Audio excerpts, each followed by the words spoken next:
Hello there guys and welcome back to 100% Chelsea for my match preview of the Community Shield between Chelsea and Arsenal.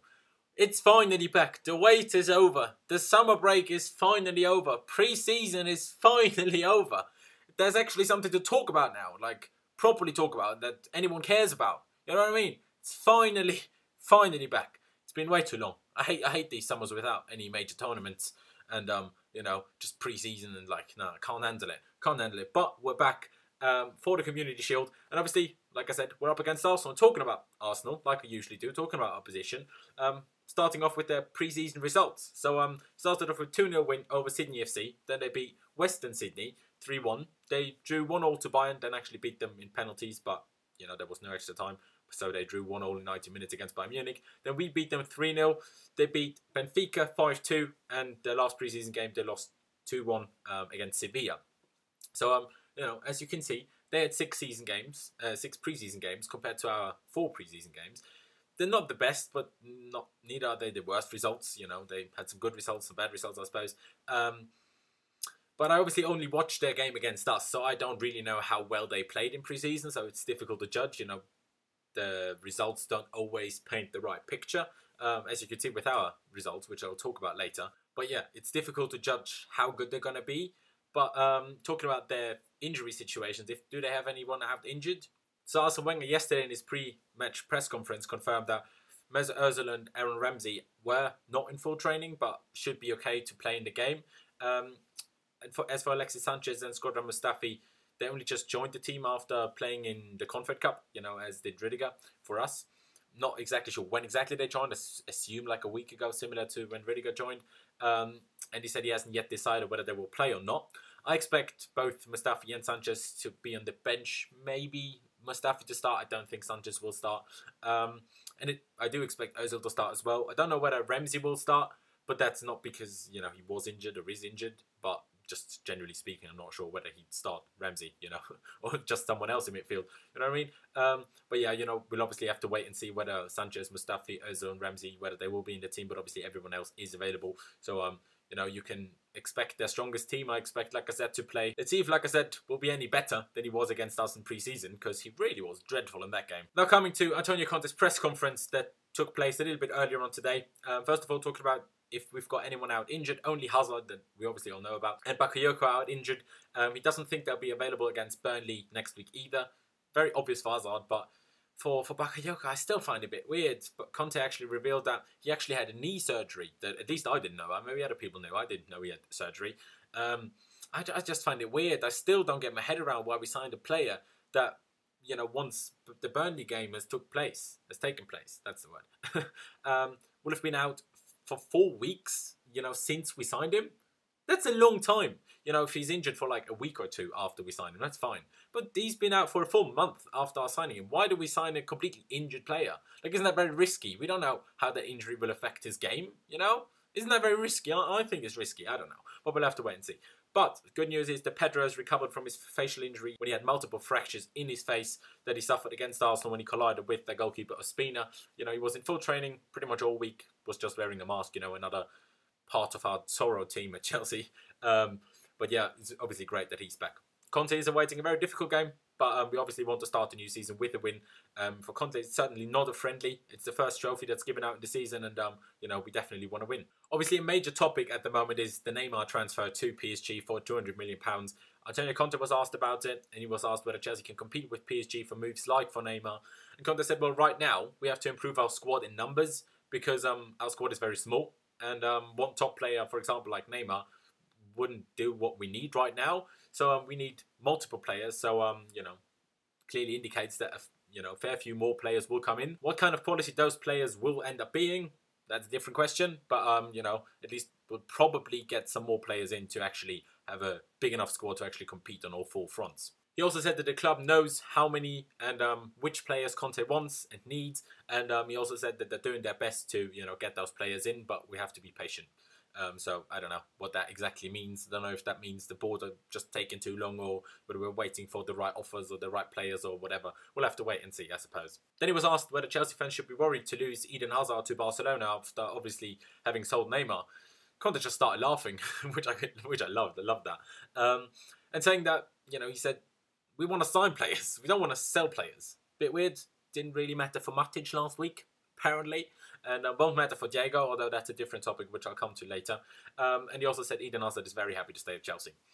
Asked whether he will change the formation again this season, like he obviously did after a few games last season.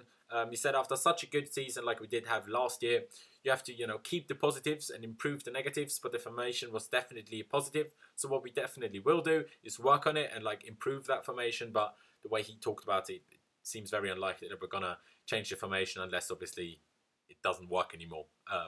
But yeah, it looks like we're going to stick to the 3-4-3 from now. Then he was asked about Nemanja Matic and why he was sold to Manchester United, which is something I wanted to know about, and why we strengthen a rival. And Conte just replied to ask the club about the matter. He don't know. He don't know why we sold him to United. I mean, obviously Conte wanted Matic gone for one reason or another. Let's not, speculate about why that is. We don't know. But he certainly did not want to strengthen Jose Mourinho at Manchester United. He definitely didn't. I think it's an absolute piss take by the board. Maybe they scraped £5 or £10 million more than we could have gotten by selling him abroad. But it's an absolute piss take. Conte probably wanted to get Sandro for him from Juve if we give him to Juve or something like that. But he certainly didn't want to strengthen a rival, and I'm still pissed off about it. And Conte doesn't seem all too happy about it either. Now, actually coming to Diego Costa, news came out that his lawyer made a comment, saying that he and Costa will take legal action against Chelsea for Chelsea's and Conte's treatment of Diego Costa. And Conte himself and the press guy, I keep forgetting his name, the guy that always sits next to Antonio Conte during the press conferences, who's representing the club, said it very clearly and said that it was decided in January with Diego, his agent and the club that he was going to leave in the summer. His agent claims that Diego was forced out of the club by Antonio Conte by a text message in June, which according to the club representative next to Conte, is complete nonsense. That doesn't necessarily mean that the text wasn't sent, but it means that in January, the parties involved knew that he was going to leave in the summer. I don't know why then Conte did send a text message, because I think he would have negated sending that text message if he actually didn't, and he never has done that. So that's why I still think that he sent that message. Still a bit silly because it just put ourselves and him in a bad situation. Even gave that lawyer something to work with now. But obviously, I still don't get why Costa has to make such a fuss about it if he knew in January that he will leave. If he didn't want to leave, he could have asked the club, can I please stay? You know what I mean? I find it all a bit weird, but I still expect him to be sold. Don't know where to. I'm not sure whether he will go to Atletico, because obviously they have the transfer ban until January. Maybe he'll go out on loan somewhere until January. We'll have to wait and see. Then he was asked about Alvaro Morata, whether he will start on Sunday or not. And Conte said that Morata still needs time to get to his best physical condition, and also needs time to adapt to our style of football. But he also said he's working very well. Decision, according to Conte, has not yet been made, whether Morata will start or not. Then, later on he was asked whether Batshuayi and Morata playing together is an option, obviously like they did in pre-season, with Morata playing on the wing, or as in a left-sided number 10, if you will.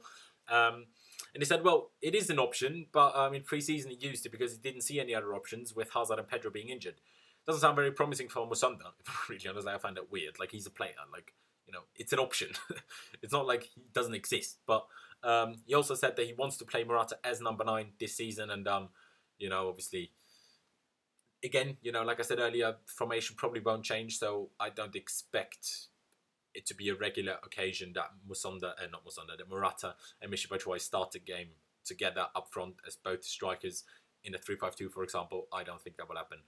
And then he's basically hinted that Kennedy will go out on loan or even be sold, but certainly won't be at Chelsea, because Conte said for his development, he needs to play regularly, and he didn't really want to answer whether Kennedy would be in the squad on Sunday. So basically, he won't be in the squad on Sunday, as we'd all expect. And now talking about Chelsea, talking about, again, how I think the whole of pre-season went, how I think we're going to line up, and how I think we're going to approach the game. Like I said, we didn't have the greatest of pre-season. If you saw my reviews, I wasn't particularly happy, especially, after the Bayern Munich and the Inter Milan game. Although we never lost with more than 1 goal difference, against Bayern 3-2 and against Inter 2-1. I didn't like the performances. Against Inter, we didn't score. I mean, we did, but it was ruled offside. But this goal that actually counted was, a beautiful own goal. But the performances weren't great. You know, we got better at the end of the game when the other teams took off their players and ours stayed on for longer. So I wasn't impressed by the performances at all. Against Arsenal I was, but not the other two. But like I said in those reviews, we and I obviously don't know how tired they were from training and, you know, the heat and the humidity and travelling and all that. Obviously, you'd assume that the other players are the similar level of tiredness, but obviously training could be different from Antonio Conte to other managers. So it's difficult to judge. You know, like Conte said, we have a very thin squad. We have like 14 or 15 actual first-team players. But that doesn't matter for the game on Sunday. Like, it's completely irrelevant. You know, we don't need more than 14 or 15 players to win against Arsenal. We don't. To win against anyone, really, in a single game. But, you know, it's good that we're probably going to bring in a few more players. But like I said, that doesn't matter right now. Until Sunday, all that matters is that very game. You know, it's not officially a competitive game, but it is. You know, for me it is, for us fans it is, for Conte it is, like he said, and I'm pretty sure for Arsenal and Arsene Wenger it is as well. So I'm coming to a lineup that I expect, that I think that we will field. You will see it up on the screen now. Thibaut Courtois in goal, Cesar Spilicueta, David Luiz and Gary Cahill, the three centre-backs. I don't expect Rudiger to start, or Christensen for that matter, simply because Rudiger only joined the squad like a week and a bit ago, and Christensen, well, I don't know. I just don't expect him to start. Maybe I'll be proved wrong, but I just don't expect him to start. Moses on the right wing back position. SDFA, so obviously he did receive the 2 yellow cards in the FA Cup final, so in theory he should be suspended for that game. But SDFA don't count the Community Shield as a competitive game. He's allowed to play on Sunday and will serve his 1-match suspension that obviously he received from that stupid, ridiculously stupid dive against Arsenal in the Cup final in our first Premier League game against Burnley. As the left wing back will obviously be Marcos Alonso because, well, we don't have anyone else. In you know, central midfield will be Kante and Cesc Fabregas because, again, we don't have anyone else. Like, we don't. Bakayoko is injured, Matic is gone, and Lewis Baker certainly won't start. And then coming to the front three, I expect Pedro to start, although obviously, you know, he's wearing the mask and probably a bit painful to wear the mask as it usually is when you have fractures in your face. I expect him to start. I expect Willian to start. And me personally, I think Batshuayi will start the game. I don't think Morata will start. I expect Morata to come on for 15 to 20 minutes. But me personally, I'd be surprised if he started, you know, considering what Conte said, you know, today in this press conference and after the Inter Milan game, saying how he still isn't at his, you know, physical best and how he still has to adapt to our style of football. It would surprise me if he started the game. If Pedro doesn't start, probably Morata would start as a left winger / left number 10. But as I expect Pedro to be fit and he's, you know, available according to Conte, I don't expect Morata to start. Talking about a prediction, I seriously can't give a proper prediction because I just don't know how much to read into our preseason performances. I didn't watch Arsenal, so I don't know how good exactly they are at the moment. I just go for a 2-1 win in extra time, after extra time. It's just a gut feeling. Don't have anything to back that with, but just a gut feeling. But yeah, that's it from me. That was a really long one, you know. Lots to talk about first game of the season, obviously. Leave me all of your thoughts down in the comment section below. Leave me your predicted lineups down in the comment section below. Do you think Michy Batshuayi will start? Do you think Morata will start? Do you expect Pedro to start on the left wing, you know, being fit enough to start the game? What's your, you know, back three? Who do you think will start? Do you think Rudiger or Christensen will get game time or will get a start or not? I don't think so. Like I said, leave a like if you did enjoy the video. Subscribe if you haven't already. Massively do appreciate that. Thank you guys for watching. Up the Chelsea. Come on the Chelsea. And I'll see you next time.